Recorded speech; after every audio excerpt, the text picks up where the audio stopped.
کون سے محکمے میں گورنمنٹ نے جو کرپشن کی ہے کون سے محکمے میں ہوئی ہے؟ ٹوٹل جو شہباز شریف ٹوٹل جو انہوں نے کرپشن سامنے لائے ہیں، auditor general of Pakistan page میرے پاس ہے، کتاب میرے پاس ہے، 2.5 ارب کی کرپشن، یہ میرے سے لے لیجیے. چلیں 2.5 ارب کی یہ ہو گئی. روہیل اصغر صاحب 16 ارب روپے کا جعلی اسپرے آپ لوگوں نے استعمال کیا جس سے پورے ساؤتھ ایشیا میں جو ہے ڈینگی کو لڑا جا سکتا تھا. 22 کروڑ روپے کی ڈبل پیمنٹ ایڈورٹائزنگ ایجنسی کو کی ہے.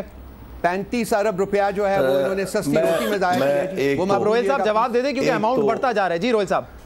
جی میں وہی عرض کرنے جا رہا ہوں، اگر رؤوف صاحب بھی اطمینان سے اور بصر صاحب بھی سن لیں گے تو میں ضرور ایک بات تو یہاں پہ طے ہو گئی، میری بات میں ایک صداقت آ گئی کہ پاکستان مسلم لیگ نون کا کوئی بھی ایسا شخص جو اقتدار میں ہے یا منسٹری میں ہے یا وہ ایک ایسی عہدے پہ ہے اس کا میاں شہباز شریف کی بات کی ہے میں نے، ڈائریکٹ انوالو ہے میاں شہباز شریف. وہ تو ویسے ہی آپ کو بیماری کی طرح چمڑا میں نے بھی چیف منسٹر صاحب کی بات کی ہے کیونکہ یہ وہ آپ کو سر درد ہوگی تو آپ یہ کہیں گے کہ میاں شہباز شریف کی وجہ سے ہو رہی ہے. پڑا ہوا ہے یہ پروسیکیوشن نہیں دے رہے ہیں امبیزلمنٹ کے اوپر، یہ ان کو بیماری ہے دونوں کو. ہم لوگ یہ جواب دے دینا روہیل صاحب، یہ دبکتے ہیں اس سے، رؤوف صاحب میں گزارش کروں گا کہ جواب خائف ہیں.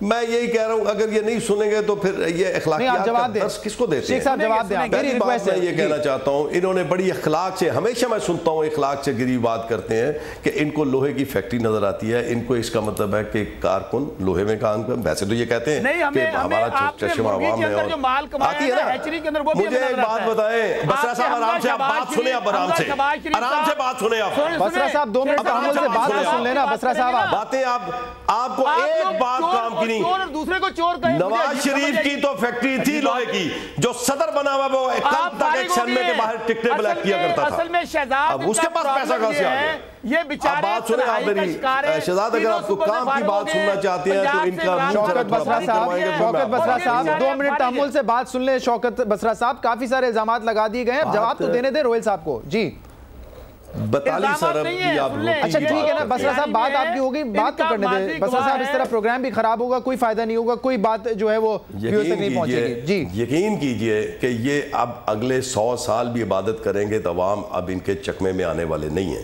یہ بات سچ زور. اب بریگی بات میں آپ کو ایک بات بتاتا ہوں کہ سستی روٹی کا 3.5 سال یہ لوگ حکومت میں بیٹھے رہے، اس وقت ان کو کچھ یاد نہیں آیا. جو ہی ان کو حکومت سے باہر نکالا ان کو سستی روٹی یاد آ گئی، اس میں کرپشن یاد آ گئی. اس کا مطلب ہے کہ میں یہ رسپونڈ کرتا ہوں، اس کا مطلب ہے کہ 42 ارب کی کرپشن میں یہ لوگ شامل تھے. ایک بات یاد رکھیں. اور اس میں شہزاد صاحب کہہ رہا ہوں کوٹیکل یہ بات یار آپ بند کر لیں، منہ اپنا بند کر لیں تو میں بات کروں، پھر آپ بولتے رہیے گا.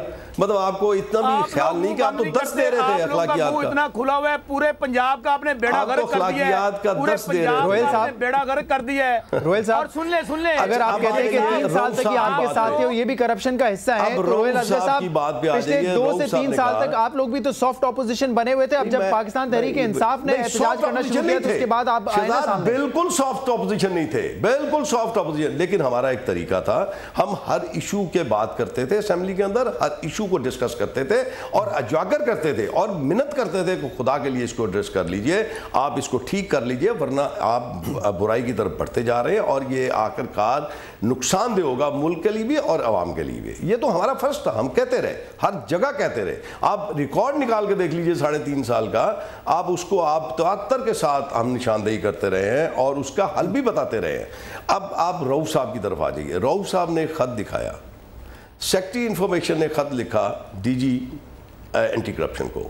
ڈی جی اینٹی کرپشن نے اپنے ریمارکس واپس کر دی. کہیں آپ بتا دیجئے حکومت کا کوئی اہلکار جو ہماری مسلم لیگ نون کا کوئی اس بندہ اس میں انوالو ہو. یہ صاحبان ابھی آپ کی حکومت میں امپورٹنٹ عہدوں کے اوپر فائز ہیں. روہیل اصغر صاحب سنیں گے آپ سنیں گے آپ میری بات، پھر آپ یہ کرپشن کی ایک اچھی مثال ہے کہ ان دونوں کو پنش کرنے کی بجائے آپ نے ان کو میں اس کو ڈینائی نہیں کرتا، لیکن میں یہ کیراگوٹیکلی یہ بات کہتا ہوں.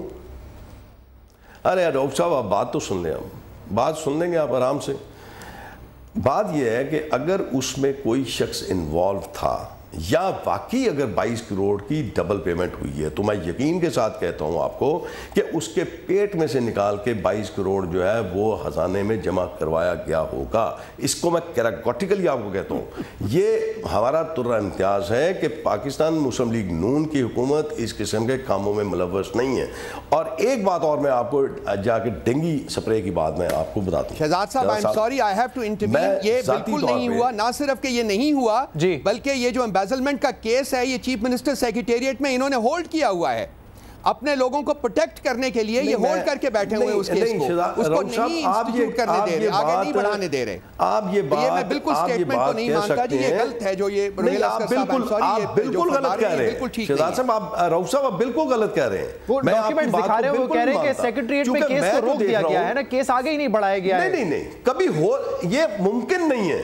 یہ شہزاد صاحب ممکن نہیں ہے.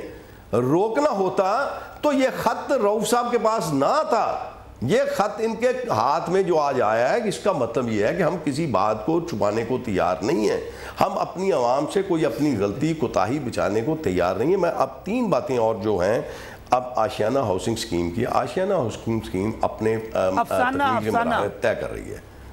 اب چلیے آپ کہہ لیجئے, اب میں اس کے متعلق یہ ہے کہ ابھی وہ اپنے تکمیل کے مراحل طے کر رہی ہے. اب جب تکمیل اپنی اس کی مکمل ہوگی اس کے بعد آپ کہہ سکتے ہیں, آپ کے پاس کھلا ایک آپشن ہے کہ اگر کسی ہماری حکومت نے کسی قسم کی کوئی امبیزلمنٹ کی ہے تو آپ کے پاس کھلی آپشن ہے, آپ جائیے ریفرنس دائر کیجئے, آپ کمیشن بنا دیجئے, کمیشن اپوائنٹ کر دیجئے. اور اگر خدا نہ خواستہ میری حکومت کی امبیزلمنٹ ثابت ہوتی ہے تو میں تو شرم کے مارے عوام کے سامنے نہیں جا سکتا. ٹھیک ہے, ارادہ یہی ہے, کہہ رہے ہیں کہ 7 ایسے ایشوز ہیں جس پہ جوڈیشل کمیشن بنایا جائے گا. صاحب آپ لوگوں کو شرم نہیں آتی؟ میں تو کہتا ہوں اگر آپ لوگوں کو شرم آتی ہوتی تو جو پنجاب کے اندر ہوا ہے سن لیں, اگر آپ لوگوں کو شرم آتی ہوتی تو چیف منسٹر الفاظ پہ اپنے غور کریں. آپ بترا صاحب پتہ نہیں کس نے آپ کو ڈپٹی اپوزیشن لیڈر بنایا. آپ نے ابھی شیخ صاحب پہلے یہ دھمکیاں دینے والی سیاست بند کریں. ہمیں پتہ ہے آپ لوگوں کو.